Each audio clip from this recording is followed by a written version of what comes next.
From CGTN headquarters in Beijing, this is The Hub with Wang Guan. Hello and welcome to The Hub. I'm Wang Guan in Beijing. As Japanese Prime Minister Sanae Takaichi is visiting the United States, the situation in the Middle East is rapidly escalating. Iranian authorities have confirmed the death of Iran's top security official Ali Larijani and Intelligence Minister Ismail Khatib, following an Israeli airstrike on Iran's South Pars field, the largest natural gas field in the world. Iran retaliated with attacks on Gulf energy infrastructure, and shipping through the Strait of Hormuz has nearly come to a standstill. U.S. President Donald Trump is calling for a Hormuz coalition to escort tankers, but allies are holding back.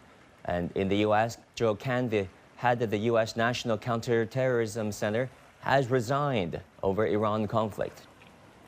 So are we seeing cracks within the Trump administration as well as in the U.S. alliance system? And where is this conflict headed? To unpack all these questions and beyond, we're joined from Tokyo, Japan by Emmanuel E. Pastrich, president of the Asia Institute.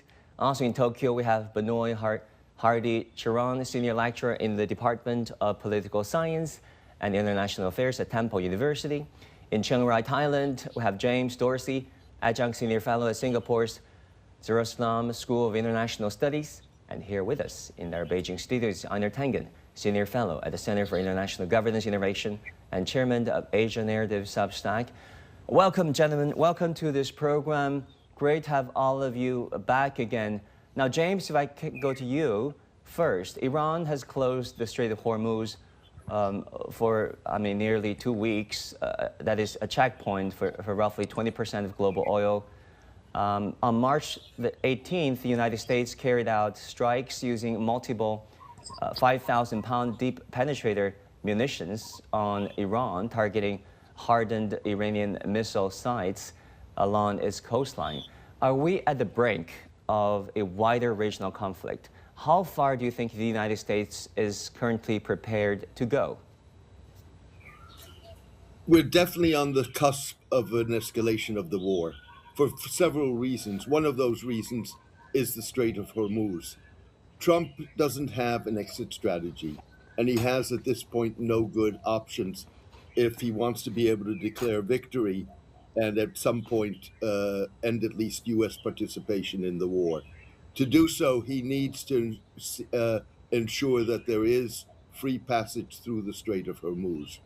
To do that, he has several military options, none of which are in and of themselves good, would imply potentially a limited number of boots on the ground, and he has sought to have the support of his allies in Europe as well as in Asia. And what we've seen in many ways for the first time since Trump returned to the Oval Office in January of last year, that allies and partners of the United States are standing up and saying, this is not something we want to do.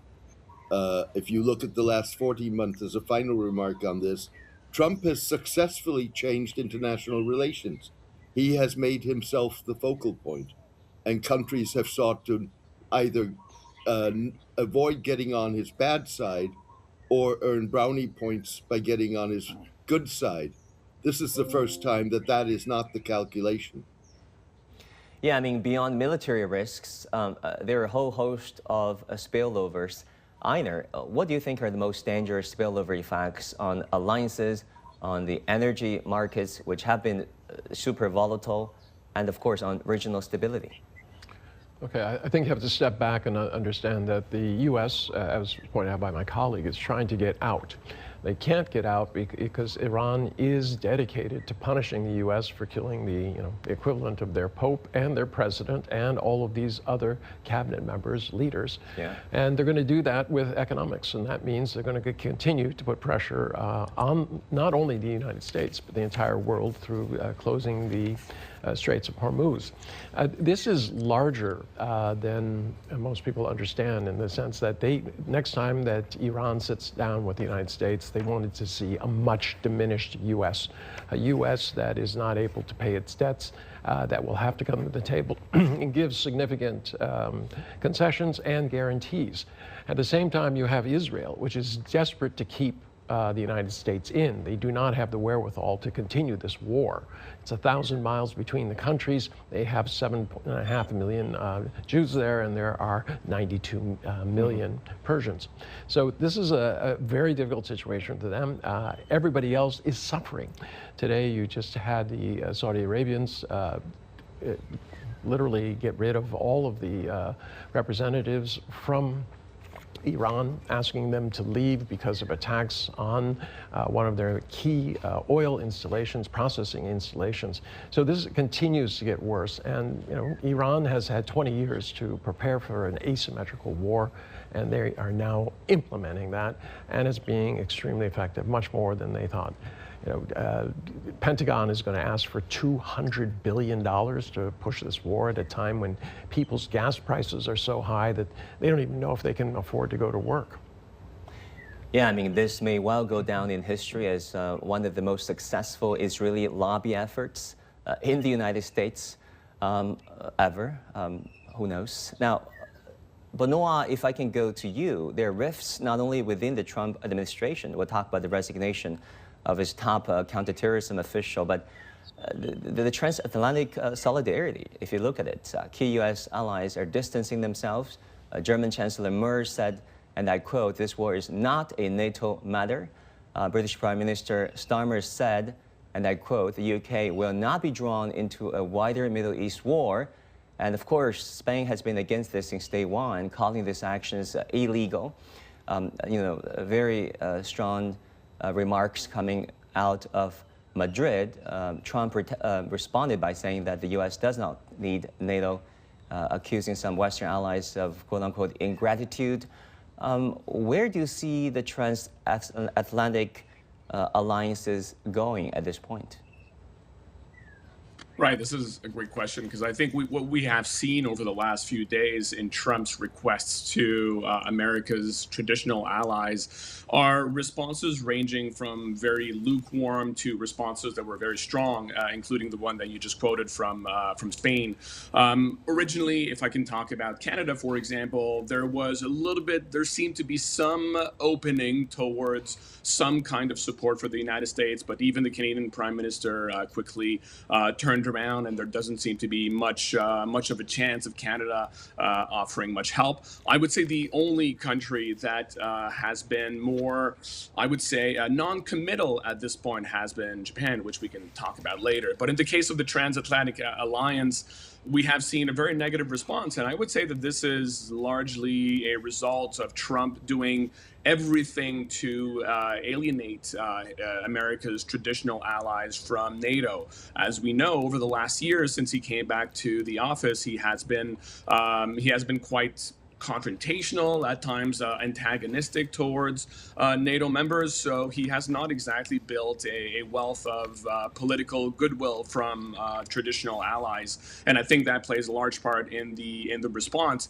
I would say, though, even if in a world where the United States had been more, I would say, accommodating, more nice towards NATO allies, I would still think that it would be relatively unlikely for them to come to the support of the United States in this one-way war, in this war of choice, as we can call it. But certainly, the Trump administration's attitudes towards NATO has contributed to what is a relatively strong response in response to the Trump's demand for support. So yes, things are absolutely not going well, and I would say that it's largely of Trump's doing.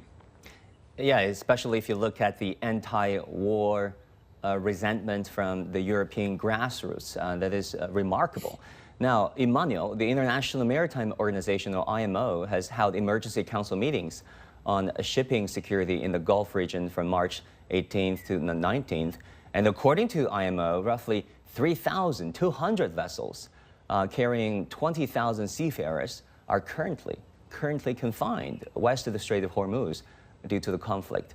And IMO head Dominguez also said naval escorts through the Strait of Hormuz will not 100% guarantee the safety of those ships, warning that military assistance was not a long-term or sustainable solution. So with thousands of vessels stranded, is there a viable path to de-escalation? Well, I want to make one thing clear on the passage through through Hormuz, and that is that Iran had actually offered that countries that cooperated with its conditions could pass through, and international insurance companies refuse to insure the ships. So that's the reason why they're not passing through. It's not impossible to make a deal with Iran, but international corporations have refused to insure the ships. Regarding what's unfolding now, it's hard to see any solution in the near future. I think the Iran is assuming, following a scenario they've prepared for over 20 years, to slowly ramp it up until the pain for the total global economic system is so great because of the cutoff of petroleum and natural gas and its impact on agriculture and on transportation, that the United States and the whole system around the United States will be forced to come to the table. And finally, I would note that by killing off Israel and the United States, the top people, that essentially Iran has gone to its plan B, the mosaic as they call it, in which decisions are made at the local level and the chain of command is dispersed. That means that there is nobody in Iran anymore that you can engage in negotiations with. And that makes it much more difficult to come to resolution.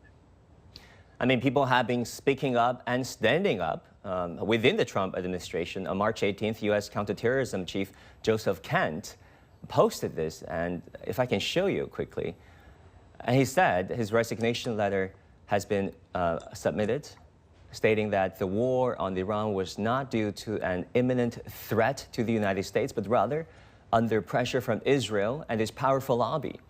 So James, is this war on Iran essentially exemplifying the Netanyahu government hijacking the Trump administration's decision-making? And, you know, as many scholars, including John Mearsheimer, Stephen Walls have been, writing and studying and researching about the Israeli lobby and its outsized influence on U.S. foreign policy making.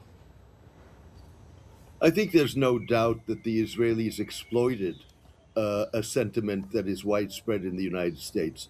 The U.S. has grievances against the Islamic Republic that are of its own account, going back to the 1979-1980 occupation of the U.S. Embassy in Tehran for 444 days, the 1996 attack on the Khobar Towers in Saudi Arabia, in which U.S. military personnel were killed, attacks on the U.S. Marine barracks, the U.S. Embassy, the French military in Lebanon in 1982 that were carried out by groups aligned with Iran, and of course the role that the Iranians played in the development of improvised explosive devices in Iraq, for example, during the Iraq War. So there's been a long-standing account that is open between the United States and Israel, United States and Iran. Israel played into that very skillfully,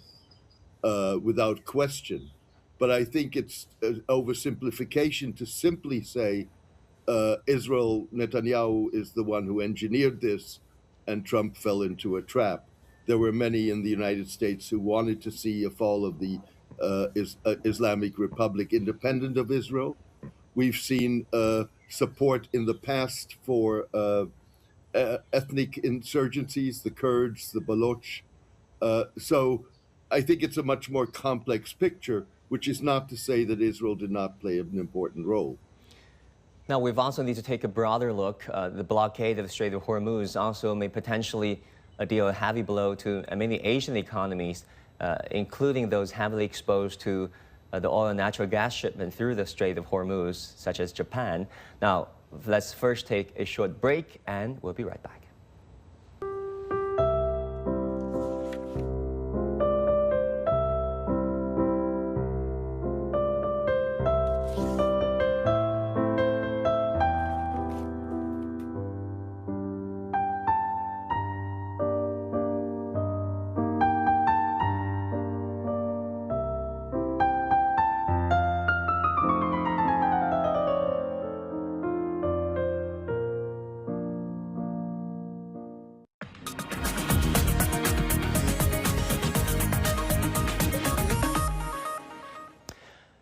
Welcome back. Japan's Prime Minister Sanae Takaichi is scheduled to meet with U.S. President Donald Trump at the White House on March 19th, just days after he demanded that Japan, among a coalition of nations, send ships to help secure the Strait of Hormuz.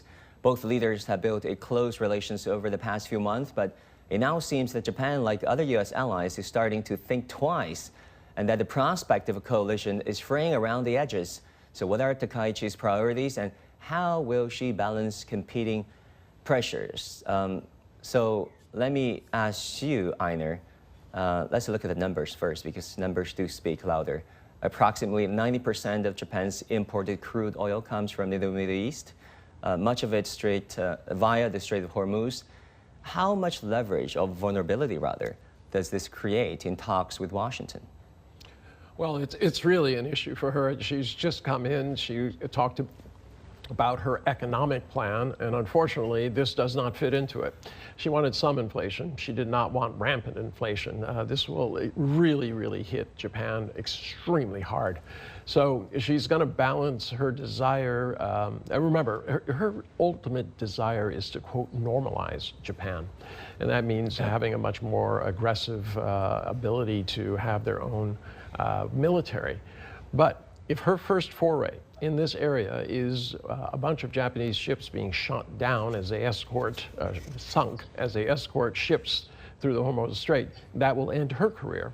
And it will set back the dreams of many people who think, like she does, that Japan should be, quote, normalized and take a larger role in the global military and political arena.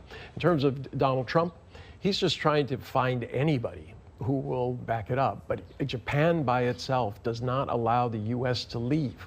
You can't just say, okay, Japan, you escort those things. That's what he wants. He wanted a coalition. He wanted to say, okay, well, whatever I did, doesn't matter about that. You have interests here, you take care of it.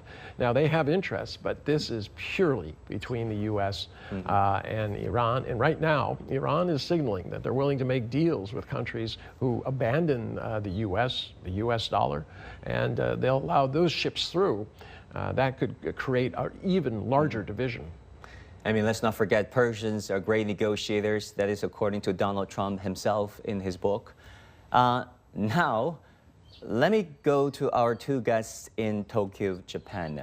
Benoit, public pressure is mounting in Japan. The latest polls show that 82%, or around that figure, of Japanese citizens do not support the U.S. strike on Iran, and some 50% do not approve of Prime Minister Takaichi's vague stance on this military action.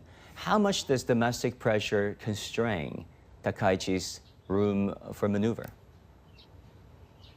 Yeah, of course. It's an important constraint on any actions that she takes. This is not surprising, these numbers, by the way. If you look at previous conflicts that the United States has taken part of, or conflicts in general, over the last 70, 80 years, Japan has proven, and its people have proven, to be pretty risk averse when it comes to international conflicts. So the numbers that you quoted, 80%, are very consistent with this. Now, it's interesting because Takaichi came to power just a few months ago. She was elected last month, confirming her high popularity. She's kind of riding on a wave of popularity right now.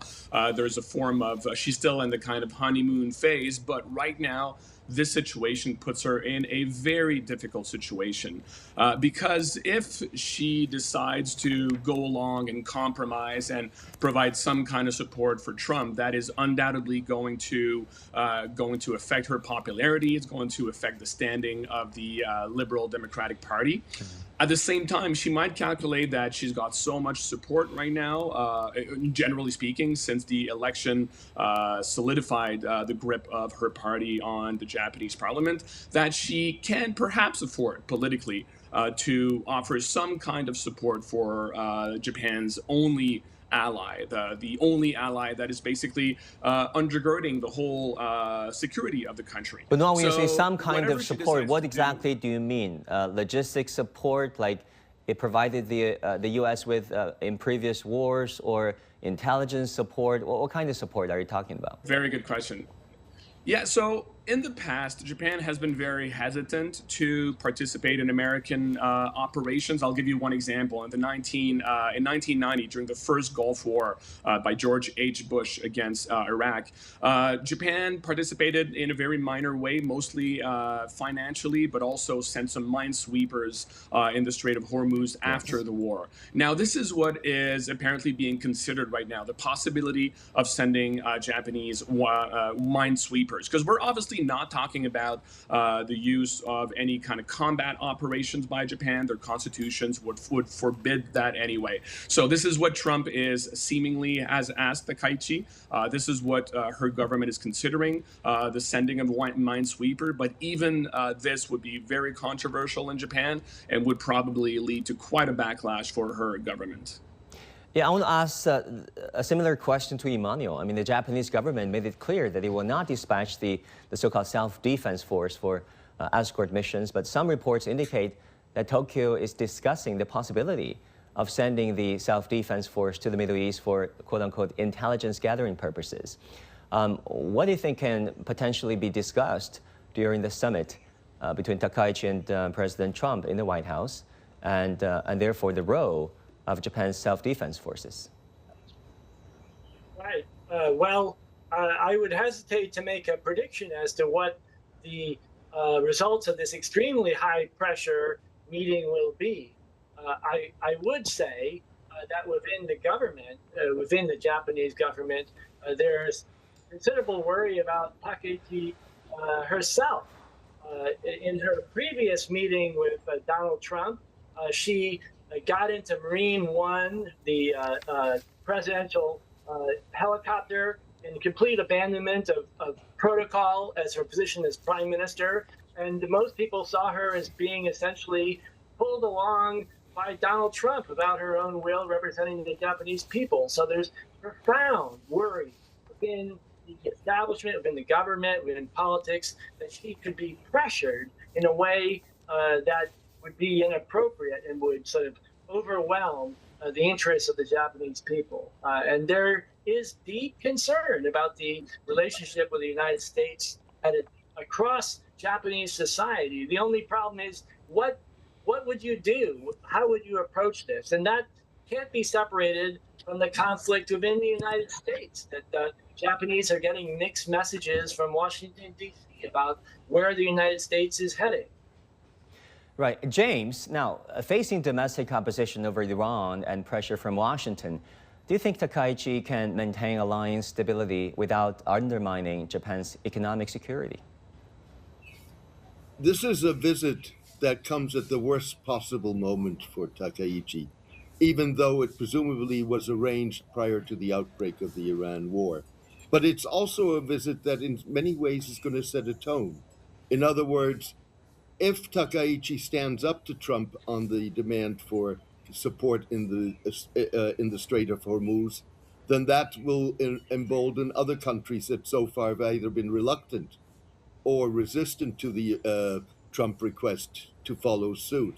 On the other hand, if she folds, then she's basically created a crack among U.S. allies who are reluctant to join the U.S. effort.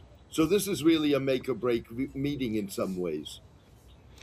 I mean, make or break, if you also think in security and geopolitical terms, the United States is moving some of its most advanced weapons and weaponry from Asia to the Middle East, from Far East to the Middle East, rather. If you think about THAAD, the anti-missile systems, some of the logistics, weaponry, does this somehow create a security vacuum for America's finest allies in Asia? It's definitely perceived as such. I think we've also got to keep in mind that as a matter of principle, those transfers of pivoting of troops from the Far East or from Asia to the Middle East is temporary. It's connected to the war. It's not that these troops are permanently being transferred and will permanently remain in the Middle East. So I think those perceptions of a security vacuum are perceptions that basically relate to something more fundamental, which is the reliability of the United States as a security partner. And that's where I think this concern is, rather than there's suddenly this security vacuum that whatever powers in Asia are going to exploit to their advantage. I mean, that is a good point to be raised, isn't it? A legitimate one, Einar. The relationship between the U.S. and its allies is scrutinized and obviously under strain. Are we witnessing a broader realignment or recalibration, at least, in global geopolitics? And what does this mean to the future of global geopolitics? Well, the U.S. has basically backed itself into a corner, and this is the greatest danger. When you corner somebody, you don't know what they're going to do. And this is one of the problems that China has, how to deal with this. But in terms of Japan, I'm going to disagree with my colleagues. They haven't put enough emphasis on what the economic impact. 90% of your oil coming from there is no other place to go. And when you do go there, it's going to be a huge cost. In 1973, they took out 79 to 9% of the oil. That resulted in 400% increase. Japan isn't in a position to recalibrate itself. So we can talk about a lot of things, but right now she's in a situation where she has almost economically no choice but to figure out some sort of deal with Iran if she wants the economic part of things. If she wants to go political, that's fine. She's going to be burning her bridges, but Japan is not enough to do it. One ally saying they're going to send a minesweeper does not get Donald Trump out of Iran. So this is not going to go well. There's really very little that she can do. He can pressure her. She'll make some sort of vague statement, but she cannot completely commit to it because it would be disaster at home. In terms of the future going forward, the U.S. has proven itself unreliable. It did not consult the allies that it now wants to get involved in this war. It just simply went and did it.